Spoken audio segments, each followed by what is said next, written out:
Well, a lot of people are going through hard times during the pandemic, and a lot of them rely on food. But one food pantry in Huntsville has to turn people away, and they don't want to. Here's Sydney Stallworth.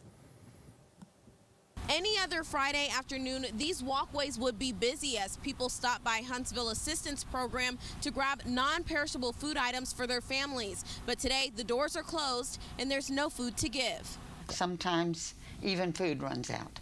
Gayla Kidd says the food supply coming into the Huntsville Assistance Program has been dwindling. With the churches, they would have food drives and bring the food to us. Now that the churches are just barely starting to open up, we have had to buy food, and thus far have spent almost $5,000 on purchasing food to give out. Shelves are nearly bare now, but these ladies say they're confident more food will come. It might be slow to build the pantry back up, but yes, eventually it will be better.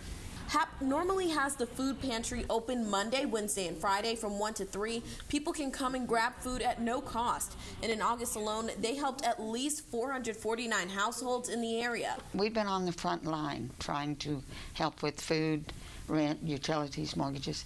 The program has given assistance totaling nearly $37,000 in August alone and over $161,000 for the year. We're in desperate times in a lot of ways.